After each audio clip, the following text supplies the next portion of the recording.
Welcome everybody. Just now we'll open up this Better Information workshop. I'm Claire Kennedy and I work with the research team at Victoria Law Foundation.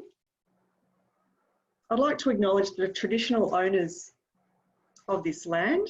We're proud to acknowledge the traditional custodians of country throughout Australia and recognise their abiding connection to this land, its waterways and community. The Office of Victoria Law Foundation is on the traditional lands of the Wurundjeri people of the Kulin Nation, and it's our privilege to pay respect to their elders and to all generations of Wurundjeri people who've nurtured this land for over 50,000 years and continue to do so. The topic for today is, are you sharing your research findings effectively? The session will comprise of a presentation by Dr. Hugh MacDonald from the Foundation, and we'll follow that up with questions from the audience. Just a few housekeeping tips. This is a webinar, so obviously only the presenter and myself can be seen and heard. And for everyone else, your video is turned off and your audio is muted. However, you may use the chat function to ask questions during the webinar, and we'll endeavour to answer as many of those questions at the end of the session. Feel free to click on the chat now if you like and say hello and where you work. It would actually be great to see the community of people who are in this session, and yeah, feel free to give us a shout out. Okay, I would now like to introduce Dr. Hugh MacDonald, who's Principal Researcher at Victoria Law Foundation. Hugh joined the Foundation last year. He previously worked at the Law and Justice Foundation of New South Wales on several landmark access to justice and legal needs projects. Throughout his career, he's worked closely with various community legal centres and state and federal governments, giving him a deep understanding of access to justice issues throughout Australia. I also add that he's also the lead author on our recently published report, Apples, Oranges and Lemons, the Use and Utility of Administrative Data in the Victorian Legal Assistance Sector. Okay, thank you. Over to you, Hugh. Thanks very much, Claire. I too would like to recognise the traditional custodians of the land from which we meet today and pay my respects to elders past, present and emerging. Presenting a webinar online comes with some challenges, so I'd just like to let you know up front that I can't see you. I am using two monitors, so you may see my eyes flicking backwards and forwards between my screens. I also have a virtual background, so that may flicker a little bit. I hope that's not going to be distracting. But it's a delight to be asked to share some insights and experience with you today. I'm not a communications professional. As Claire mentioned, I'm a researcher, but I do work with the support of communications professionals, and I have some supporting me today. And as you're probably aware, the research function at the Foundation is relatively new, being established in 2018, and to date we've produced 2 research reports, made several submissions and have developed our forward research agenda. The Foundation has a proud history of supporting better information and communication about the law and justice system, and that's just as important today, if not more so than it's ever been. In jumping off, I think it's useful maybe to say that I am ignoring the sort of widespread evidence that we have moved into a post-fact era, which presents significant challenges for research and for research communication. But I'm going to endeavour to share some strategies and tips for research communication, which I hope you will find to be useful. Just a little about myself. I studied law and sociology. I taught at ANU for over 11 years. I've worked in government. I've got 20 years of A to JLN research. I do socio-legal investigation. I use empirical methods, quant-qual mixed. I examine A to J barriers.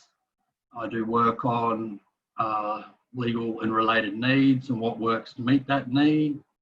I evaluate LAS models that are used by LACs, CLCs, ATSLs. I advise the IGC on NLAP. Okay, so what I just did then is I threw a whole heap of jargon, acronyms, some obtuse technical language, and frankly, some rather irrelevant and boring information at you. This might have begun to giving you some cause for concern about just what you'd signed up for, if not some panic about what you might have to endure for the rest of this hour or so. The evidence also shows that many people hate PowerPoint and tend to switch off from PowerPoint presentations. And that's particularly so when PowerPoint is not used as the visual communication aid that it was intended to be, but when it becomes some form of glorified palm cards that are really used to aid the presenter, not the audience. If I could see and read the room, I might have noticed some of your eyes glazing over and people beginning to shift uncomfortably in their seats. I can, however, see the number of attendees, and that number is still going up rather than down. So I haven't lost anyone yet. As the research communication evidence tells us, jargons, acronyms, technical language, irrelevant and boring material can all be switch off moments. And as the name suggests, this refers to those times where you can lose the engagement of an audience or a reader. You may never get them back. But here's the lesson. While Zoom disengagement can occur at the swift click of a button, media releases announcing your latest research can be immediately junked or tossed in the bin. Sometimes years and years of research effort can simply and quietly be ignored, filed away, left to gather dust, or whatever happens when a report just sits on a server somewhere in the cloud. The definition of the idiom gathered dust is rather stark in this respect. It's to be forgotten or ignored. And the somewhat familiar expression, as is often the case, the report was left to gather dust and not dealt with by the authorities. This is the exact opposite of what we're trying to do with research and research communication. And it's the challenge of undertaking policy relevant research and evaluation. We want that to be used and for it to make a difference. The reality, however, is that research reports are everywhere. They come thick and fast and vie for public and policy attention with greater and wider events and circumstance. As you can see from this headline that I've pinched from The Guardian several years ago, when you stop to think about it, producing research reports is a kind of madness, particularly relying on them for effective communication. That certainly is. This article, however, marshalled some supporting evidence, observing that Oxfam UK had published 129 reports and papers since the beginning of that year. It was only mid-July. So almost 20 reports and papers a month, or 5 a week. That's a new research report almost every working day, and presumably after a public holiday, there's even more. That's simply astounding. Reports come in every size and every flavour. Project, program, policy, parliamentary, departmental, royal commission, task force, advisory group, working party, working committees. I have no idea what the difference between some of them are.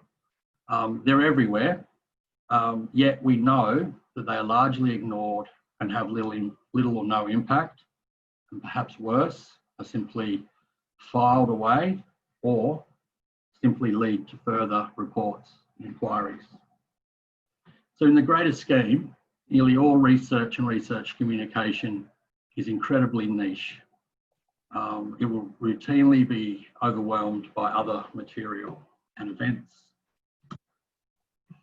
And even when it comes to a self-interested audience, even where there are legal obligations to be publishing, reports are typically ignored. So as this graphic from the website of the Journal of Accountancy shows, a study by the US Centre for Audit Quality found that more than half of the investors that they polled rarely or never read company financial reports. So stop to think about that and what that means for financial stability and security. When asked why people didn't read the reports or investors didn't read the reports, more than 1/4 indicated that they were too difficult to understand. Nearly 1/5 that the report would not impact their investment behaviour anyway, and more than 1 in 10 that the information was probably unreliable. And perhaps most tellingly of all, nearly 1/3 couldn't even give a reason for not reading the report or not reading reports. So while most reports are ignored, it is also true that research does and can have impact, and it does and can shape policy and reform, even in a post-fact world. That research, however, has got even a better chance of doing so when it is shared and communicated effectively, when it's timely, targeted, tailored, translated, user-focused, and matches the needs and the wants of the audience you are seeking, and when it's nicely wrapped in an engaging story. A hot tip: consider what your audience or reader, consider what you want your audience or reader to do with your research, and simply ask how you can make that easier for them. And so there's a whole range of engagement techniques that can be used to counter switch off moments and to switch on, hook or hold an audience. Hence the importance of the lead in a newspaper, the great opening line of a novel, or the shameless clickbait title on a website, or landing, or at least attempting to land, jokes at the start of a presentation. I tried another technique at the start today. I tried to engage you by playing on and subverting expectations. I tried to show you what bad communication can look like. I tried to make you shift uncomfortably in your seats, just to make that point about engagement and switch off moments. So now it must be time for the joke or jokes. When I'm presenting to an audience of legal professionals, one of my go-to opening lines is to observe that lawyers really do have a bit of an image problem, particularly going by the popularity of lawyer jokes. So here's one for you. When you count them all up, just how many lawyer jokes are there? Anyone? Maybe not. Well, there's 3. The rest are all true. I might then use that to go on to talk about what research tells us about the use of lawyers and client satisfaction. In short, although lawyers rank relatively poorly in Australia in regard to trustworthiness, well below doctors and scientists, but well above politicians, pollsters and advertising executives, people are generally satisfied and like the services that they receive from their own lawyer. Although to evidence that, I have to rely on polling data. So go figure what that means. So why are we gathered here today? Well, for those of you who prefer a more clearly structured and signposted presentation, as many people do, in the next half hour or so, we'll briefly cover a few important features of the research, policy and political context, and raise timing issues that can affect communication. I can't make you an effective researcher or research communicator in the time that we have, but I can share insights, strategies, tips for better research, dissemination and communication.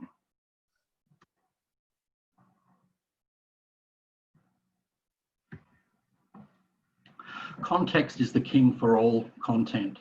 Context affects who your audience are, what interests and needs they have, and how they can be effectively targeted. If you conduct research to make a difference, then it is important to acknowledge how research, policy and political contexts can collide, and how timing and other issues can shape how your research lands and what happens. Will it be ignored and left to gather dust, or are there techniques to try and dust-proof it? All research and evaluation occurs in a wider research context. As a consumer of research, I've been trained to interrogate research questions, analyses, findings, and conclusions. This means that there are certain things that I look for and examine when I consume research. I need to know the research questions, what and how evidence has been marshalled, and what methods and analyses have been used. I don't have the time today to go into some of the finer points of the scientific method and research methodologies, and how different methods have strengths and weaknesses with respect to the type of research questions they can reliably and validly answer, and the extent to which they control for bias. So you just have to trust me on that, and it's an important thing. But the key point I want to make here is that research comes with certain expectations and requirements that must be met to produce credible and persuasive findings. This means they often have to be written in a specific way and avoid making claims that go beyond the strength of the evidence, which can result in your findings being dismissed or criticised. This doesn't mean that findings cannot be simplified, clarified, and effectively communicated. It does mean that you have to plan and work hard to do so. Research also takes time, but more of that in a minute. The research communication landscape is a land of plenty. As we've already noted, the classic research report comes with inherent communication challenges. Despite the madness, research reports are typically produced as an aid to credibility and transparency, to document methods and the basis for findings and conclusions. Other communications tools can also be employed to drive awareness, interest, and traffic to that report or parts of a report. And other communication tools can and often are used to better engage and cater to specific target audience needs. So while you can sleep soundly, knowing that most of your target audience will never ever read your research report in full, some will read the start and end, maybe flick through the middle bits. Some people will dip in and out of the report over a period of time. So note, the report can become more essential reading as the policy issues of the day change. If an issue becomes more topical, your research and report may be more important and relevant, particularly when there's a scramble to review the current evidence and think about change. There's substantial scope to do a better information session on what makes for a more accessible and clearer research report. It would cover things like structure, summarising findings, how to signpost material, and how to make that research Googleable and findable. There's plenty of other written, live, broadcast and social media communication tools that you have at your disposal. The slide provides some examples. So in addition to sort of in the written medium, the classic research report, it's really common to produce a shorter summary paper or executive summary, perhaps a brochure, a flyer, a handout, a two-pager, to produce an infographic to introduce visual communication aids. Research these days will typically have a web page. It may be referred to in newsletters, direct mail, email. You might rely on it to then produce other things like making a submission to a law reform commission or the like. There's a range of live events that you can do, be it a talk, a webinar such as the one today. It might be a panel, a conference opportunity. You might host a debate, convene a meeting. You might be giving testimony at an inquiry. There's a range of channels, so TV, radio, online, video, podcast, etc. There's a range of social platforms. Each of these will be more or less suited to engaging and communicating with different target audiences. And so the point here is that mixing and matching of communication approaches can help to better cater to what you want to do and achieve.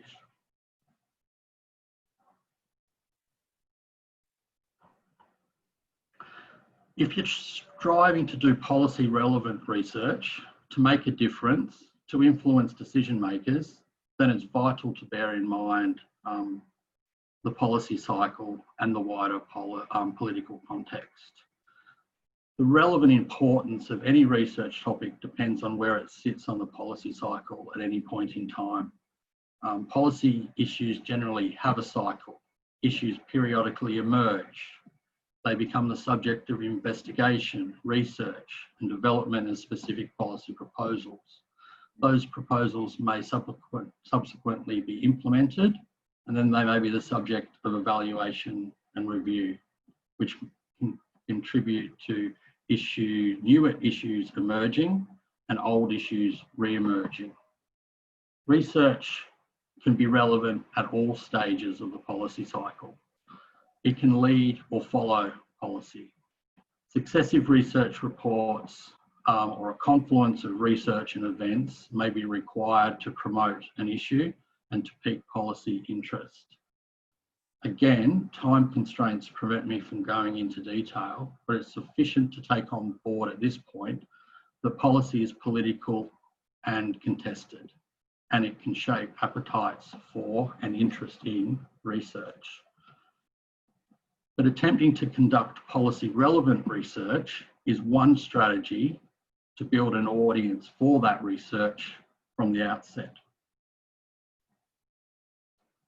Research and policy timelines, however, can clash. So monitoring the policy context can help identify timely opportunities to disseminate and communicate research. It may not always be possible to conduct and complete research to meet policy timeframes, although there may be opportunities to share interim or initial findings as opportunities arise. But if context is king, then timing is everything. What I'm drawing on today is a field of science communication, which is also known by the jargon and the branding of Sci-com, which I guess sounds pretty nerdy and cool, I guess, depending on who you are, but it's a specialist field and it sits at the interface of science, research and communication. Its impetus stems entirely from the observation that many wonderful scientists are poor communicators. But there's much insight and learning from Sci-com, but at its heart, it's simply translating the language of science and research into accessible and clear forms. So turning to some strategies, tips and traps. A good place to start is to ask why you want to share your research. What do you want to have happen? And what needs to be done to achieve that? There are many possible reasons for doing and sharing research, but if the purpose is to make a difference, influence or persuade, to contribute to the evidence base or have your research read and used, then you need to have clarity as to that purpose and a strategy to pursue it. If you have a specific purpose, then be specific in what and how you communicate. Simply releasing a research report, no matter how well written it is, and expecting it to magically have an impact, as we've already seen, is a kind of madness. Empirically, most research will simply be ignored and overlooked by nearly all people, nearly all of the time. Consider the policy cycle, the wider political context, and timing issues. Like all forms of effective communication, you need to know who you want to engage and pitch your content, language, and material accordingly. A generic one-size-fits-all approach may not be suited to anyone. You need to know your audience, consider their wants and needs, and the pros and cons of different approaches. What do they already know or think that they know? Are there misconceptions or myths that your research will be busting? To engage and grab attention, you may first have to make them care. For example, subject matter experts, policy professionals, stakeholder and interest groups, and the general community all come to your research from different starting points and with different background knowledge. They have different wants, needs, and interests. How much time will they realistically invest in trying to understand your research? What form of communication will best cater to that? Think about who you want to make use of the research and how to make your findings as easy to find and easy to digest. It might be that your audience can only digest a handful of findings. So which are the most important? Which are the most relevant to them? What else do they need to know to appreciate their significance and importance?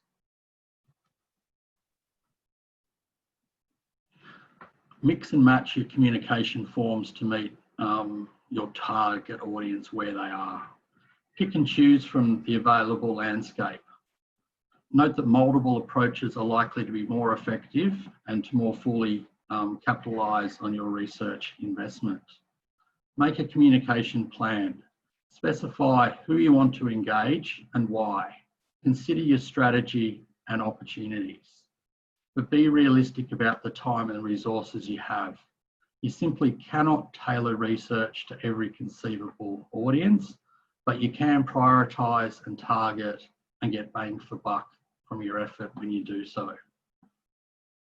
Another way to determine effective ways to reach and engage target audiences is to do a bit of research. Observe, ask, seek advice, engage about engagement, investigate opportunities, consider cultural, systemic, and other known factors. As a hot tip, one common tension between researchers and communicators stems from research fearing that comms will oversimplify everything when trying to communicate with a lay or non-expert audience. While comms fear that diverse audience simply won't be effectively reached, engaged when research is complicated, technical, and obtuse. Both can absolutely be true, and that's the challenge of research communication in a nutshell. Effective research communication that moves the policy dial, that makes a difference, is a skill that must be developed and worked at. It often requires collaboration and teamwork and the expertise of multiple contributors. Research that isn't suitably translated risks being lost in translation.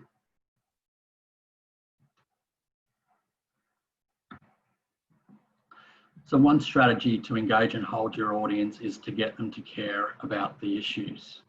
This might involve framing research findings in terms of their scope. Is it a big issue? Does it affect a lot of people? Are the consequences severe? Is action or intervention urgent? What are the broader benefits of what you find and suggest?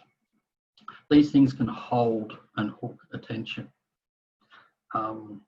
Again, meet your target audience on their own terms. Paint them a picture. Using visuals and drawing on shared or common points of reference can help. Try to tell an interesting story. A common way humans engage and share is through storytelling. It's a familiar and useful structure for all audience. The storytelling involves creating a narrative. What's it about? Who and what is involved? What happens? What does it all mean? What should happen next? Stories have a beginning, a middle, and an end. They characterise, set the scene, and make us care what happens and take us on an interesting and entertaining journey. Narrative devices help explain where we are now, how we got there, where we are going, and what obstacles we need to overcome. They often recap and remind us what's this about, why it's important. And they build to a payoff that leaves us with food for thought. There are usually twists and turns along the way, and the endings usually recap findings and set out implications, recommendations, and what's next. So I jumped off today by diving straight into switch off moments that can quickly lose an audience or reader. Impenetrable language and material does just that. Plain language is usually better communication for everybody. So be aware of jargon, acronyms, and overly technical terms. Define, explain, and simplify. Be aware that some terms can mean different things to different people. Be on the lookout and seek to clarify how you are using terms. Research findings are not all equal. You do your audience and yourself a favour when you distill them down to a handful of key points and when they're clearly reiterated. Another communication is making research findings accessible and clear, because it's hard to remember what it feels like not to understand something or to have no or only a limited frame of reference, to have preconceptions and assumptions, especially when you've been immersed in research or other activities for a period of time, when you're sick of it and when you just want to get on with other things. So again, going back to how I started, I threw a lot of jargon at you. Some people may or may not have understood. It was a mixture of jargon and terms which are fairly unique to me. That means that they're fairly inaccessible to other people. I tried to remind you and make you feel what it's like not to understand something. What appears crystal clear to you may be as clear as mud to others. And this is where reviewing and redrafting your communication can be transformative. Redraft for accessibility, redraft for clarity, purge and define jargon. Think about what technical detail is needed and where. For example, research commonly uses footnotes or endnotes for citations, technical or further detail, but whether you use them or not and how you use them, we also know can be off-putting and alienating for a range of audiences. Nobody wants to look at a page that's half a page of footnotes. It's hard to interpret, hard to read, and it breaks up the narrative that you're telling. Redraft to guide your audience through your material and take them on the journey that you want them to have. Signpost shortcuts, because some people will inevitably take shortcuts anyway, but try to make it hard to miss the big important points. Test your research and research communication with reviewers, with colleagues, and with trusted friends. Ask what needs to be clarified and simplified. If you have the opportunity to test your communication with target audiences, do so. If you have a constant target audience over a period of time, you're likely to get to know what works and what doesn't. Effective research communication, though, can take years of trial and error, reflection, and learning from doing. It's a skill, but you can get better at it. So ultimately, the impact of research and the difference it makes can be a matter of timing and context. research and communication is also about choices, and you can be the author of your own success. And just to recap, think, why are you sharing? What do you want to have happen? Who do you want to engage and why? What approach is best suited to your purpose and your audiences? Get your target audience to care. Tell an interesting story and beware of switch off traps. Review and test the accessibility and clarity of your material. If I've managed to pique your interest in science communication, there is an absolutely fantastic course that's available on YouTube, which is presented by an actual real life science communicator. And this course is great, and I thoroughly recommend it. So just Google or YouTube Talking Science, an introduction to science communication. Just a reminder, if there's any questions, please pop them in the chat. I think we've got time. I don't have a watch more, but Claire will have been collating them. Yeah, thanks very much, Hugh. That's perfect timing, actually. Just a big shout out too, thanks to everyone. We've got 58 people in listening to this session, and it's great to have you there and hear from Hugh's expertise on this topic. Hugh, just while I'm waiting for a few questions to come through the chat function, I just thought I might throw a question to you in relation to, you talked about monitoring the policy timeframe in relation to research communication. I was just wondering if you could elaborate a bit on that.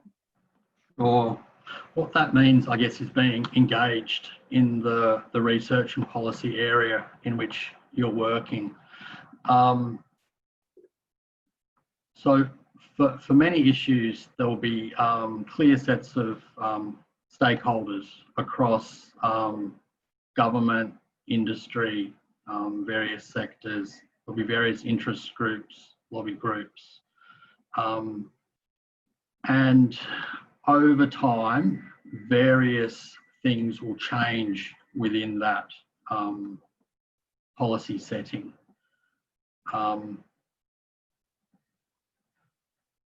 You might have an example for your recent report even, potentially. Yeah, sure. No, I was just lost my track of thought in terms of where I was going in terms of often there'll be you can notice it in the everyday. Issues begin to rise in the media. They appear on in the paper more often and earlier in the paper.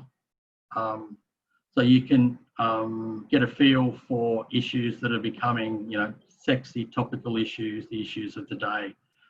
So if you think about the legal sector recently, we've had over a period of time, sort of the rise of immigration and refugee issues has fallen away, and then it periodically rises and falls. We've seen the rise of family and domestic violence as an issue. We've seen the recent rise of elder abuse as an issue. And then obviously the most example today is that coronavirus and COVID is everywhere and dominating everything. So as those opportunities, as those policies wax and wane, there may be particular participation opportunities and communication opportunities that present themselves. So if you have done a piece of research on a topic, and then that topic rises in its policy currency, there's a chance to re-communicate that research, to reshare those findings, and to make use of your work. So that might be making submissions. It might be that there is a commission of inquiry that is announced, which will have a set of discussion papers, a time frame from which to make a submission.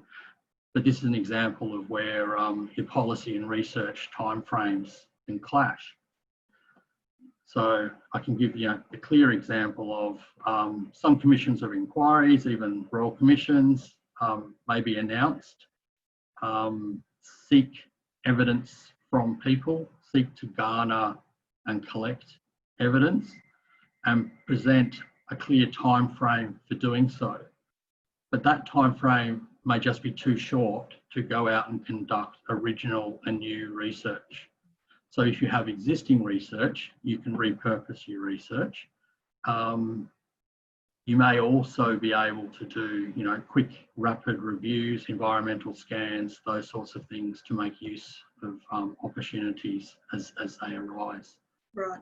So it's partly about being ready meets the opportunity. Being ready, yeah. Cool.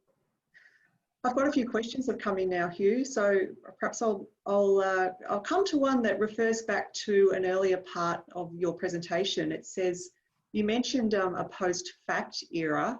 Can you explain this, please?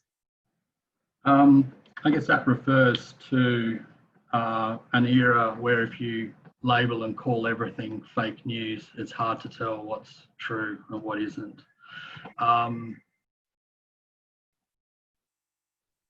In a number of respects, I'm just thinking of how to evidence this. We can see trust in a range of institutions and professions have been falling over time. Generally, particularly in the Western world, we no longer trust our democratic institutions the way we previously did. Certain high-profile debates, such as the climate change debate, has given a prominence to scepticism about what we might regard as scientific facts. Yeah, right. There is a trend towards research being equated with elitism and being dismissed as being out of touch with the real world, which is again where trying to do policy relevant research can be more on point, more on topic. Okay, great. Here's an interesting one. What tips do you have for in organisations to help research teams work with marketing teams to prioritise the research outcomes?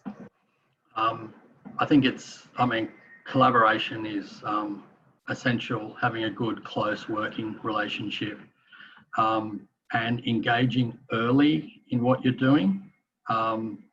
So again, sort of referring to the research timeframe, research can take a lot of time, particularly where you have to go out and collect data, evidence, material, and then analyse that material. It can be time consuming and drawn out.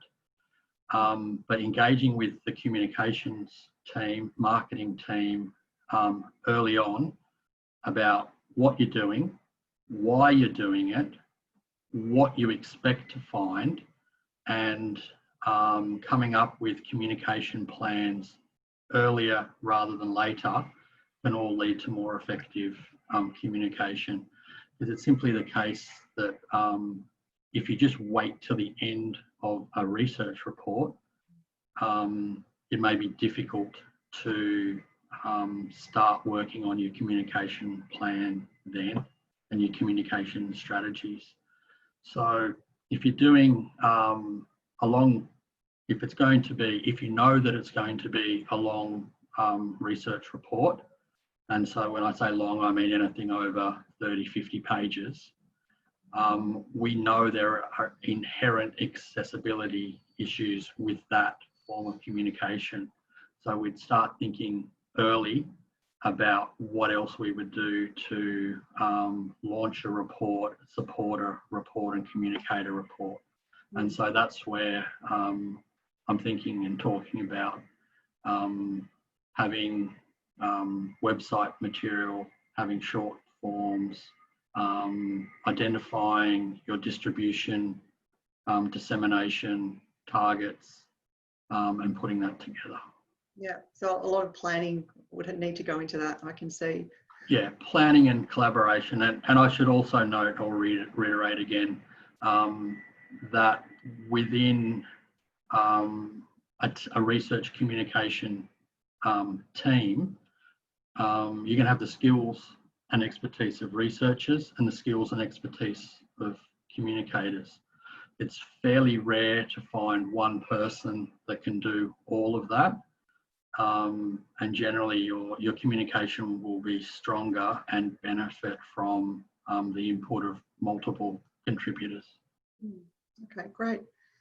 Here's a question from Amanda. What does Hugh mean by signposting the research report when it's communicated?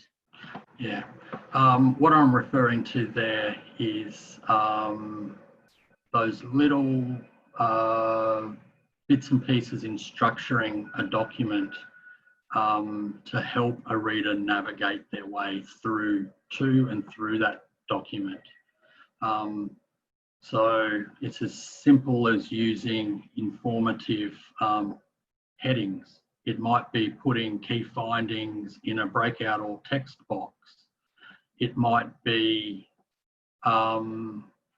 little linking paragraphs between sections which may recap, which may help to show where we're going, which might point out key messages and take-home messages.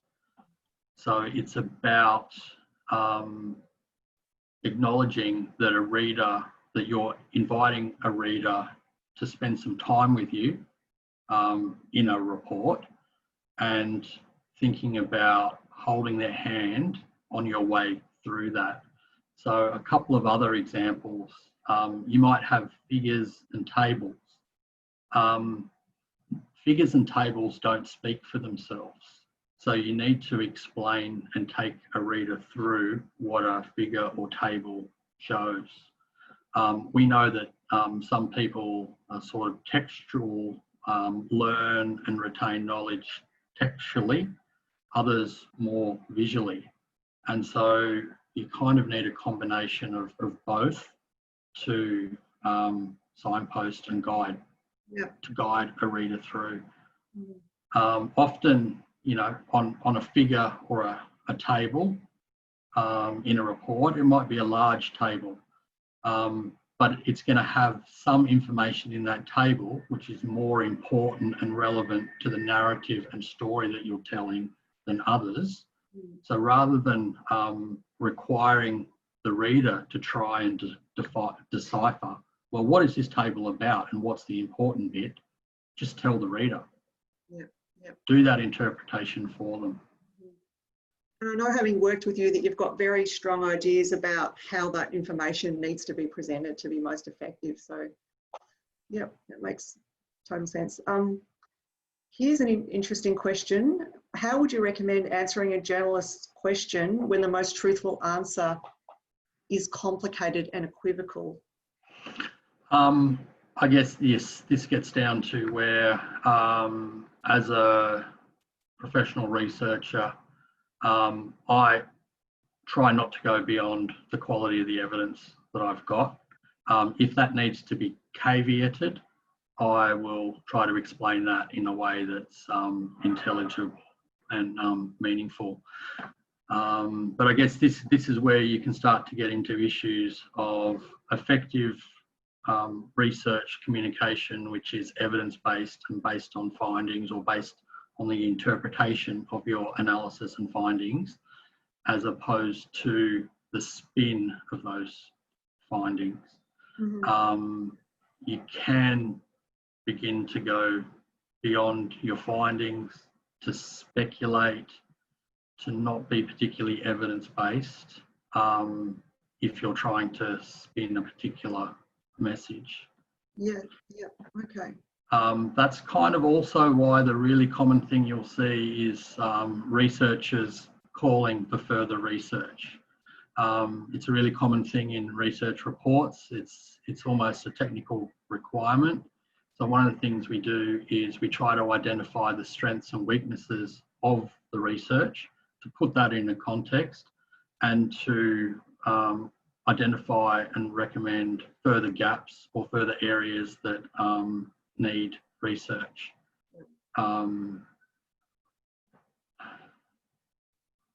So that can lead to sort of caveats about the quality or the reliability or the utility of the research that you do have. But again, there's an opportunity to tell a story and as a bit of a narrative.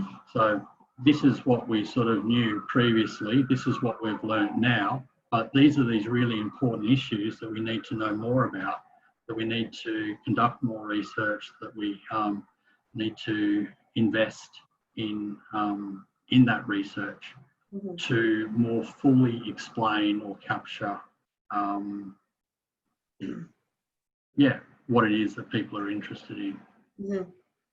Gosh, I've got a lot of questions coming through now. We'll try and answer as many as we can within the time frame, but thanks everyone. It's great to see you so engaged in this topic, obviously relevant to a lot of people. I mean, Hugh, with this presentation, and you're talking quite a bit about, doing the research and then communicating that within an organisation. But this question goes to, someone's asking, when, for example, you maybe are commissioned to do some research, you don't necessarily have responsibility for the carriage of the message, even though you might have suggestions about how the message could be used, and you're not commissioned really or deeply involved in the next part of that messaging work. How can you deal with that sort of challenge, do you think, so that you can help make your research effective? Yeah. Yes, I guess that is an important issue when you've been commissioned. So, I mean, one of the aspects of that will be who owns the report, and what's the scope for it being used. As a researcher, I learn from every piece of research I do, so I'm acquiring knowledge with each successive research project. As a researcher, I have professional obligations. I need to be transparent. I need to be able to demonstrate what data I've used, what analysis I've used later down the track. Part of the scientific method or the approach of research is the idea that what I do should be able to be replicated by somebody else to see whether they get the same findings. And that's where we sort of lead to a growing evidence base and a basis for stronger conviction in the findings that have been achieved. Yes. So as a professional researcher, if I was commissioned to do a piece of research and the people I did that research for were then spinning that research, it might be that I would do something to set the record straight, so to speak, to point out that the way they're using that research goes beyond the data, goes beyond the evidence. But hopefully I would have a working relationship where I would be asked to contribute and would contribute to the communications of that research. And again, to try and ensure that it's accurate, that the communication doesn't go beyond the evidence. I mean, I think, you need to be sober about the communication of the findings, which doesn't prevent you from speculating about the future or for identifying issues and their potential importance and significance. So it sounds like you're having an ongoing conversation with the people doing the messaging. Absolutely, yeah. So that's probably a more if there's a spectrum, that's more at the idyllic end of the spectrum. Some relationships can, I guess, go sour. And I think there is also, and what I've observed is that some research consultants tend to be a bit disengaged. So they're brought on to do a specific task, they do that task, and then they just quickly move away to the next task. And if, you know, in the contract by which they were engaged, there wasn't, you know, time set aside for communication issues, they're going to charge you additional money to do that. So there are some, you know, some issues to do with how you get research skills, and if you need those, and if you need to acquire those research skills on a contractual basis, what you're actually purchasing and what you're getting. Okay.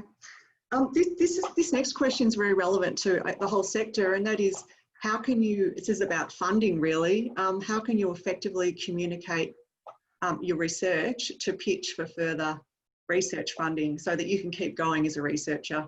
How can you use your research to pitch for more funding? Yeah. So sometimes that'll be sort of organic, sort of ground up out of the research. You might talk to stakeholders, interest groups, identify funding opportunities, and pitch, submit, make a submission for that, for funding. Obviously, that requires finding a target funder, engaging with them, finding out what they need, and organising your material accordingly. At other times, it'll be, you know, there'll be a grant program or some sort of policy program which might have a defined topic or area or requirements, and you'd make a, you know, a funding application drawing on your research to do so. Yep. Yeah. I guess would showing the impact perhaps of your research also be beneficial, do you think, in terms of getting funding? Is that yeah, absolutely. And it might be a case too of how you marshal the evidence that you've got at your disposal. So you might have very strong case study material or client stories or experiences that shows maybe for a particular group of, so I'm thinking now in the justice system, the particular group of people are either experiencing barriers to justice or injustice. But you might not have the evidence to show how many people and the nature of the experiences that they're having. Like how many people are having sort of really severe problems, or how many people are having sort of more minor problems. So it might be that in sort of making an application for research funding, that's the story you tell. You say, we've identified this issue. We do know that it's affecting some people and affecting some people severely, but what we really need is a strong piece of research to quantify and scope the size of that problem.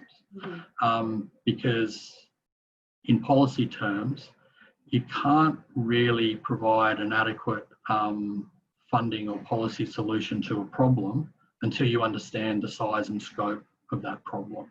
Yep, I see. So you sort of built on your last research to segue into the next piece that's relevant. Yeah, and vice versa. You might have some interesting data that suggests there's something interesting going on, but you need to go and do a strong piece of qualitative research to actually understand the nuance of what's going on, Yeah.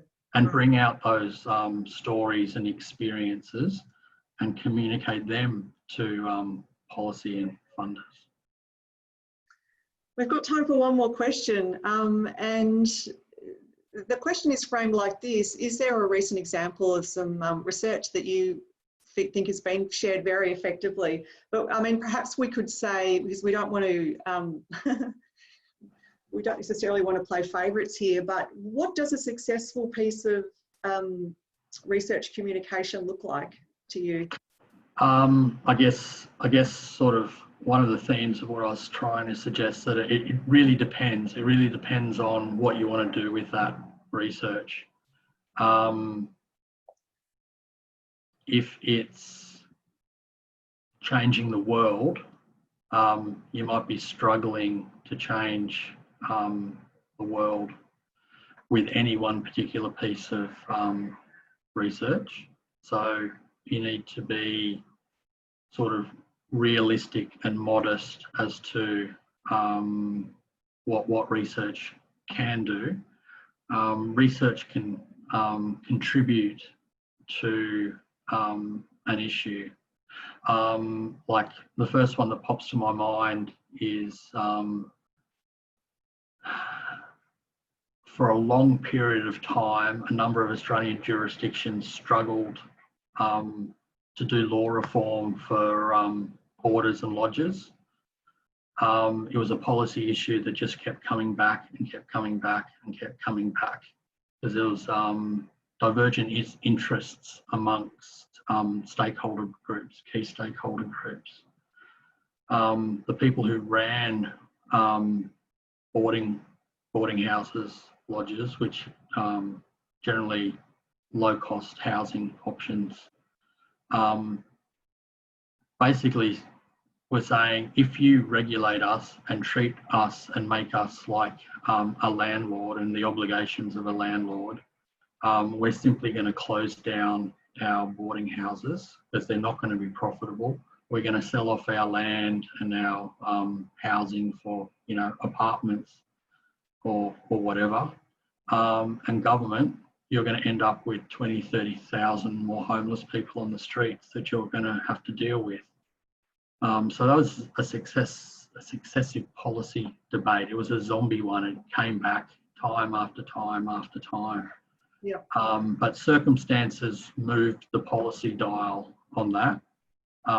There were some horrific boarding house fires which killed people, which led to inquiries and a view that boarding houses needed to be regulated and have law reform to provide more secure tenancy rights for people. Mm-hmm. And that report must have helped inform some of those responses, I guess. Yeah. Yeah, yeah.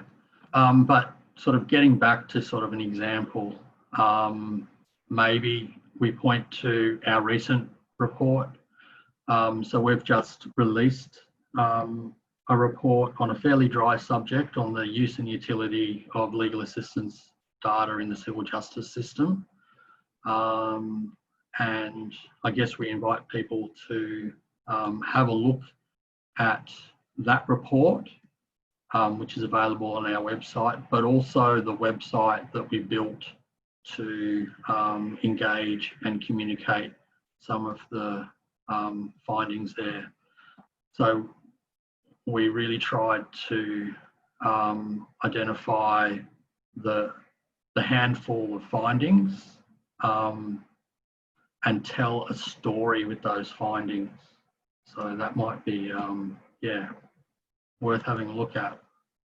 Okay, I think that's a really great note to finish on. Thank you so much, Hugh, for your time and energy into this presentation. I'd like to thank everybody for coming along. It's been great to have you. Our next Better Information meeting will be on the 26th of August, so we hope to see you all there. Look out for that. And in the meantime, if you'd like to check out the latest report that Hugh's been lead author on, please go to the Victoria Law Foundation website where it's available for download. Okay, thank you. Goodbye, everybody. Bye. Have a good day. Bye.